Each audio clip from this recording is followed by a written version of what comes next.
Now, without any further ado, I'm going to make welcome Trust now. Let's do Trust after we do the ask. Let's celebrate Trust as he comes on stage to show us how to build blockchain product without writing a single line of code using the Bunzz product. Please celebrate him. Come on, guys. Celebrate him now.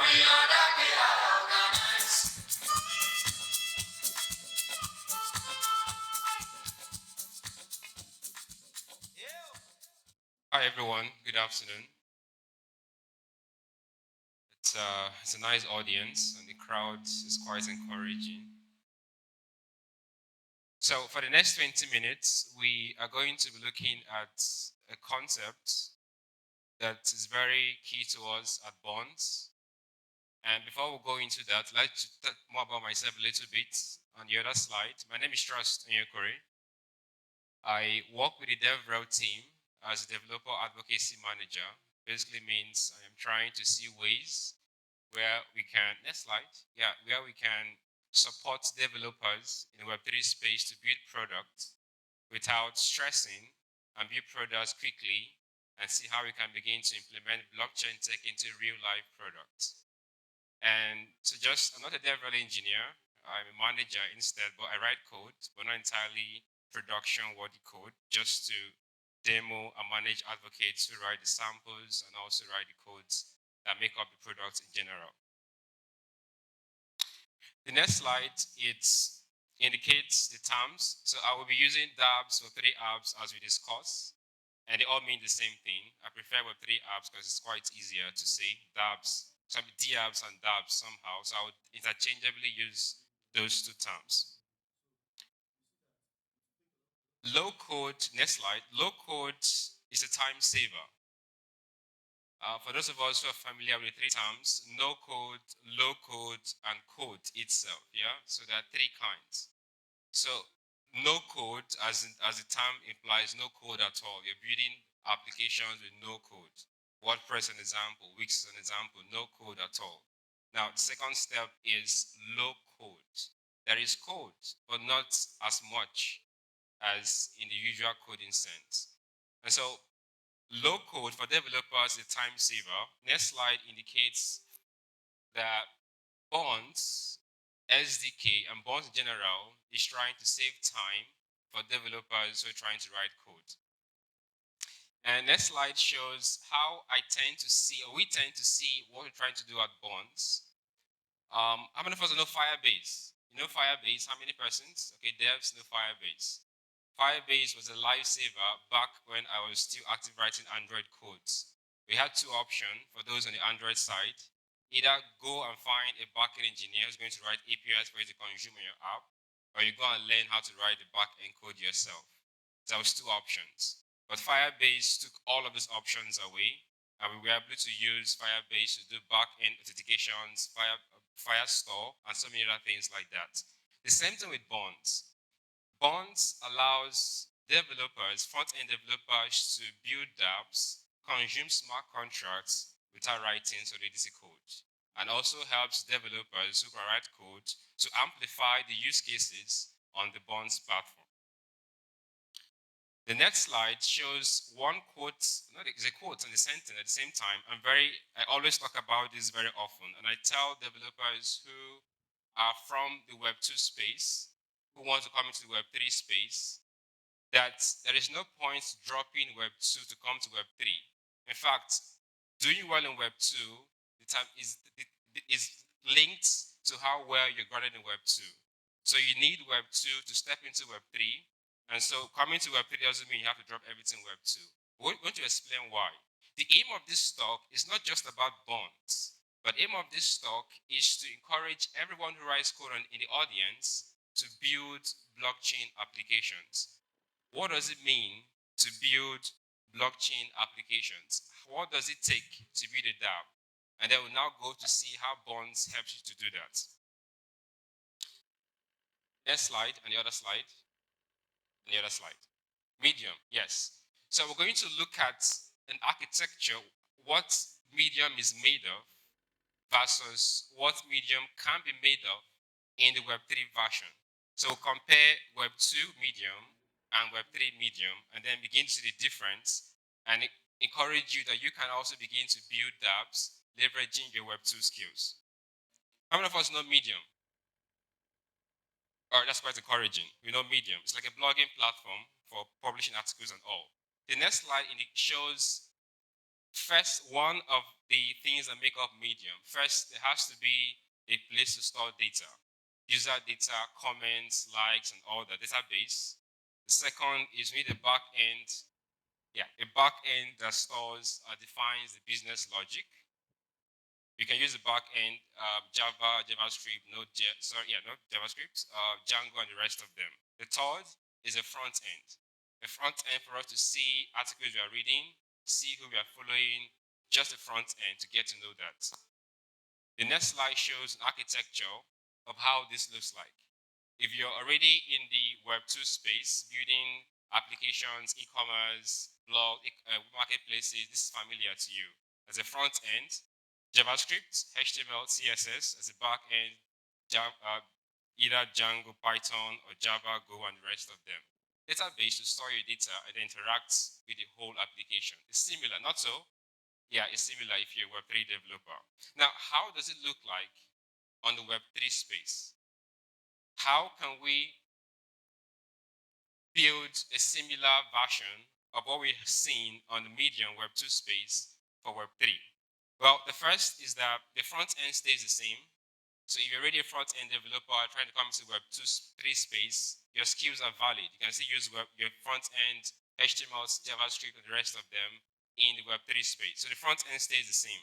The second, the change begins to happen here in the server.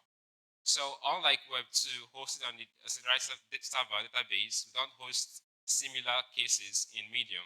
So in Web3 version, it has to be a non-serialized web server where the logic lies. That is where the next slide talks about smart contracts. So instead of doing Django and the rest for backend, we now replace with smart contracts deployed in the blockchain in the serialized state machine. This is BB grammar, yeah? But I won't really go into detail explaining that because I'll give resources how we can begin to learn more about this. So this is the different architecture of how it looks like. If you noticed in the previous and the last architecture we designed, the front end stays the same, but the change happens at the back end. So what we have here, how many of us are familiar with JVM, Java Virtual Machine? Yeah. So remember that when computers don't understand human code. So when you write Java, for example, it converts to bytecode now gets to machine language, then it executes it by JVM. The same thing happens here. The smart contracts are being executed by the Ethereum virtual machine, and all executions, data are stored on the blockchain. So you can begin to build solutions when you understand how the architecture looks like. You can use the same architecture, virtually the same architecture that you've used to build a usual Web2 application. Just change what you have at the back end, and then it begins to make sense. It can be a lot to take in, no doubt. There's a lot to take in, especially when we try to break it down into different explanations. The blockchain space, Solidity, writing here, go to providers, node servers, it can be a lot to take in.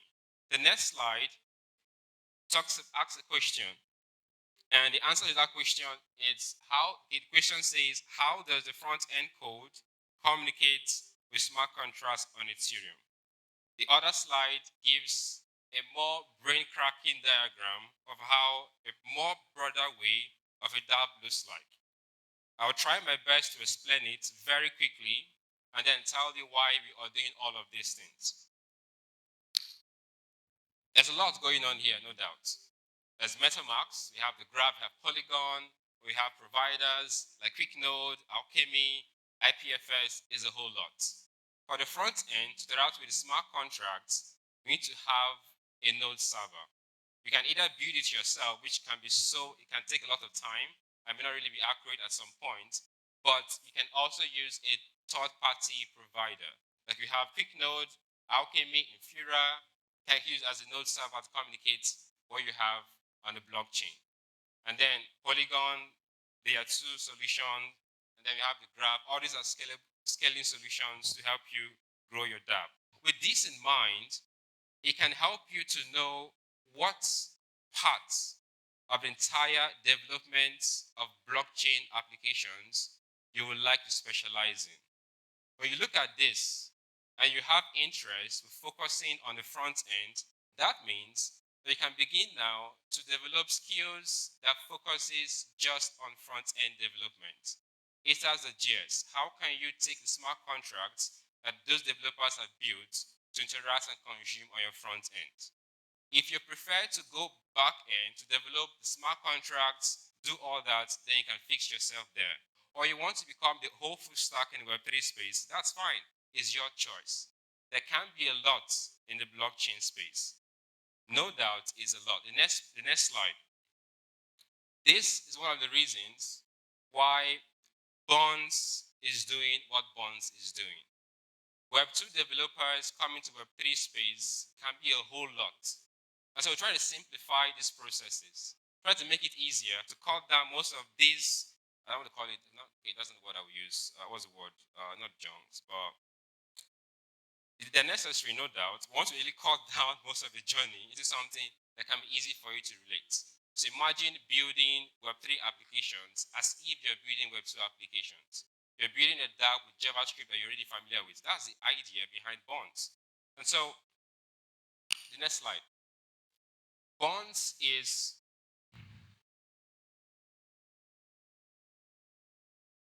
the Web3 development platform that allows developers to build dApps quickly and fast without writing solidity code. We are serving three kinds of people. One are front-end engineers who would love to come into the blockchain space, but don't want to have any business with solidity code and writing all that. You can use the Bunzz SDK, deploy a smart contract on the Bunzz console, and build a dApp. We have so many templates, model templates, ready-made smart contract documentation templates across different use cases. For ICOs, for enter marketplace, for tokens, a whole lot. So what you have to do is go into the Bunzz platform, select the contract you want to use or the use case you want to use, deploy, put the SDK, and build what you want to build. We're supporting different chains, EVM-based chains, Polygon, Avalanche, BSC, and Asta, and Ethereum itself. There's a whole lot we're trying to work on. The whole concept of Bunzz is to save development time. The next slide. Saving development time. No doubt, building blockchain applications can be a daunting task. We know that. Hence, we're trying to do our best to see how we can leverage on our technology to help people build as much as they can. Web3, next slide. Web3 is Web2, but Web2 is not Web3.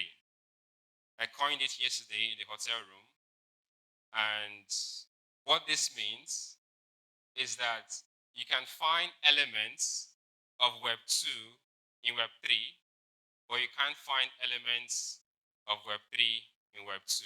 Does that make sense? Yeah, it does.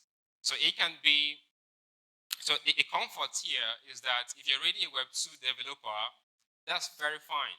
You're already in the right path to actually coming to the Web3 space and build solutions. The question is, the next slide asks a question, what will you build? What dApp will you build? We really need to move beyond the awareness part of blockchain, the education part of blockchain. What is blockchain? We need to come to the implementation of blockchain. Let us see that blockchain actually has a value by building real-life solutions. At the core of implementation are developers. Hence, it's crucial that not all of us, those of us who are developers in the space, need to build conscious, need to actually understand that we need to look for ways to build. What are you building? How are you building? If you're familiar with building Web2 solutions, then let's get familiar with building Web3 solutions. And there's so many things that you can be able to build. There's so many ideas out there. ICO search engine, an ERC20 game, crowdfunding, trying to make crowdfunding more transparent, trying to use blockchain to assist money transfer internationally, allow fast and borrow and lend money, transfer digital wheels, someone wants to die and maybe sickness or is ill, how do you transfer the will straight up? Like there's many use cases we can begin to think of and build. So hence, we are trying to encourage everyone to build. The Bunzz wants everyone to build fast and easily, the Bunzz team and the Bunzz platform itself. That is why the next slide, after the next slide, yeah, we are partnering with the organizers of this event to host a hackathon. A hackathon where we want to see what you can build with the Bunzz platform or the Bunzz SDK. If you go to bunzz.dev, you're going to see different documentations, videos that can help you build dApps using your existing Web2 skills. And if you're a blockchain developer who builds smart contracts, Bunzz has a feature where you can import your own smart contracts, combine smart contracts, and deploy, and use SDK to build what you want to build. So we will definitely communicate further about the hackathon after Saturday, and then find ways for us to reward those. We definitely give cash prizes to those who build with Bunzz. Thank you very much. My name is Charles Ukraine, and I love the Bunzz team last slide because what the Bunzz is trying to do connects to my own personal vision and value, that is developers need to build. So head over to bunzz.dev, and we can't wait to see what you build with Bunzz. Any questions? Thank you very much.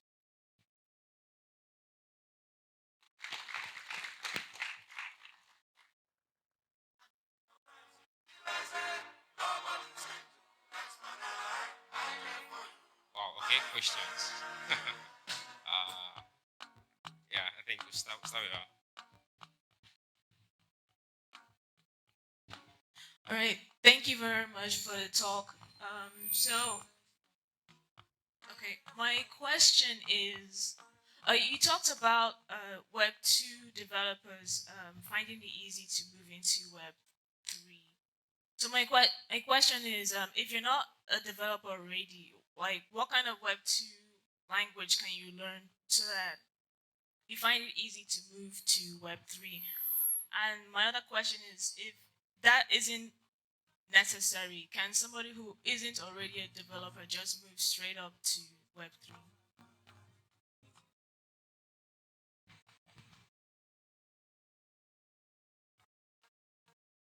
All right, Web3 is broad, so I'd like to break it down. Web3 development, that's what we're talking about here, right? So can someone who has no tech experience come into Web3 development? You can come into it, but you must go through Web2, at least foundation part of it. Because Web3 is a layer, an upgrade to Web2. So you need to understand what happened in the last version or somehow to understand what happens in this new version. So you need to go back or start from Web2, understand the basics, and then you can move over to Web3. And the first question was, what languages can you learn to come into Web3? Well, it's web development. So basically, we start with HTML, CSS, JavaScript. And so you have to decide what parts of Web3 you want to development you want to specialize in. Are you going to the back end side of things? Then it has a part in a way, then it comes. But basically, starting point would be the usual Web2 development starting points, which is HTML, JavaScript, and CSS, and the rest of them. But once you're good with that, then do I want to go to back end? Then it goes to Solidity code, or front end, they go eta.js and the rest of them. But that's the part I would say that will work.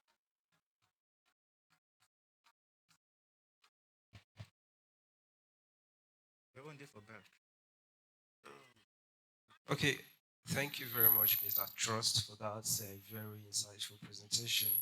So my question is, it seems like you guys support just ERC20 chain.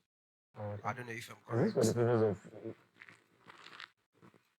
Okay, my question is, aside ERC20 chain, do you also support any other blockchain network like BB20, TRC20, and the rest of them? Okay, from what I saw from your presentation, it seems like you guys just support ERC20 chain. That is basically what you guys do is based on Solidity, right? Yeah, so I'm asking, do you support other Web3 Yes, exactly. Thank you. Yeah, so at this point, we only support EVM-based chain, Ethereum-based chain. Polygon is it's EVM-based chain. The one I mentioned quite earlier. So we'll only focus on EVM-based chain, Ethereum and Polygon, all EVM-based chain. Yeah.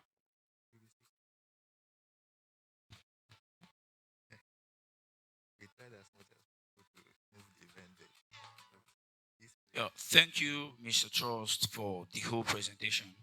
So you gave a clear picture where you were highlighting on medium based on Web3. So you displayed, sorry, on the chart, MetaMask was displayed. So I just want to know if you can have substitution for MetaMask.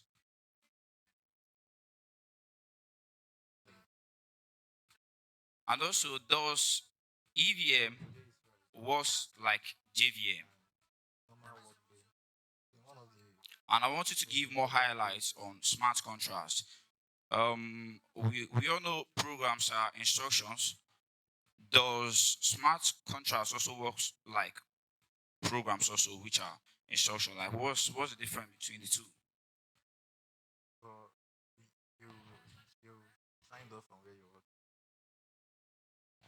Let me kind of write it down so that I don't forget all the questions. But your first question, hold on, sorry. Yeah.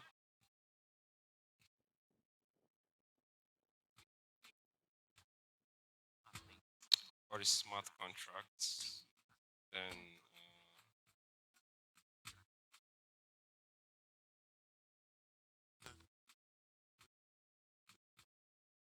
does EVM work like JVM?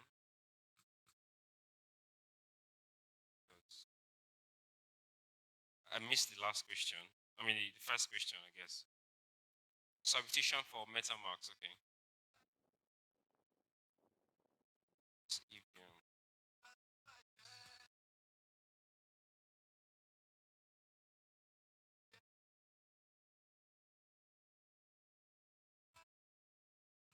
Okay. All right. So let's start from the one down.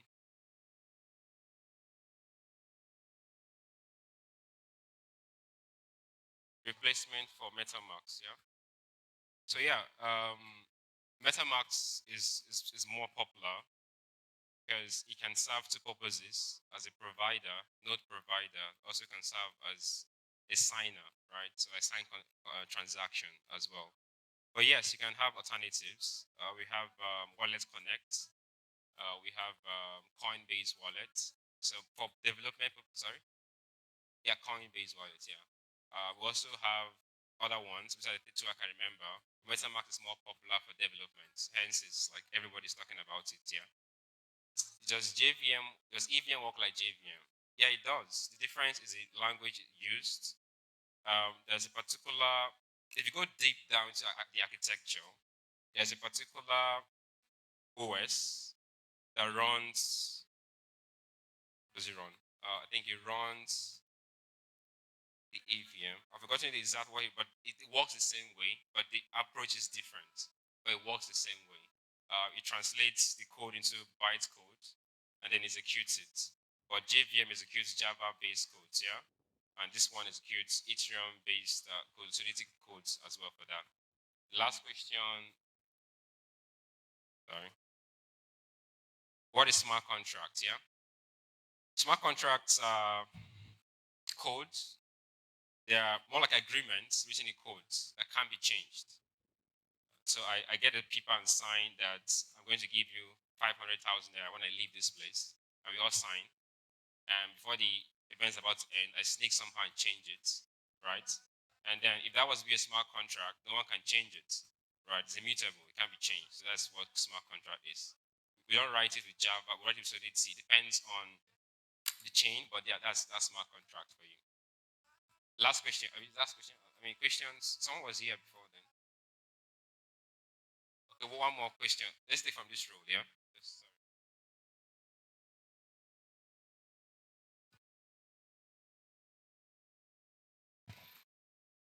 Thank you very much. How is or is Bunzz the same as, or do they offer the same service as Moralis, or if they are different, how is it different from Moralis?